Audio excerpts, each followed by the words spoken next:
Today is Martin Luther King Day. And I have to be honest, Martin Luther King, in my mind, is one of this country's greatest heroes. And understand, I'm not trying to be patronizing here or not trying to be woke. I mean that. He truly is one of the greatest heroes in this country. People have to understand in the 1960s that racism was just accepted. The N-word was thrown around and nobody got upset about it. It was just the way it was. Martin Luther King, a minister, got tired of the way his people were being treated.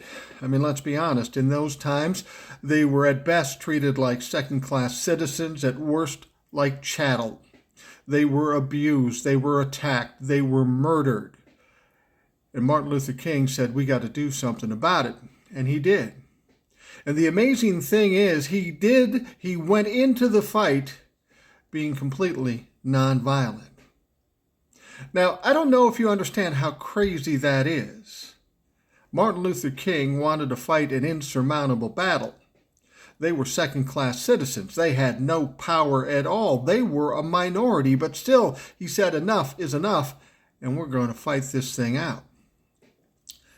Now, the white people probably thought that they would put this down pretty quickly, but Martin Luther King made some headway. He did some good, and the reason I know this is because our government, the FBI, corporations, and racists in this country felt threatened by Martin Luther King. He scared them. And how do I know that? Well, because 55 years ago, on the balcony of the Lorraine Motel in Memphis, Tennessee, they shot him down and killed him. They figured that would put a stop to this civil rights stuff. Well, it didn't. You see, Martin Luther King had some acolytes. He had some leaders. He had some people working with him, and the fight continued.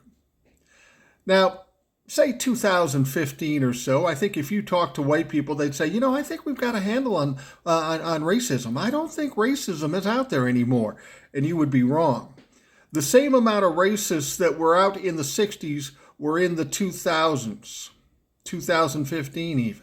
But they were hidden under rocks. They were slithering under the slime, under the rocks. They weren't acceptable to polite company. That is until Donald Trump came out. And then they decided, it's okay, it's safe out here. We can come out.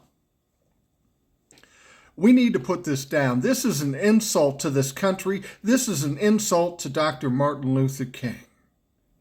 We need another resurgence of great men and great women to put this down.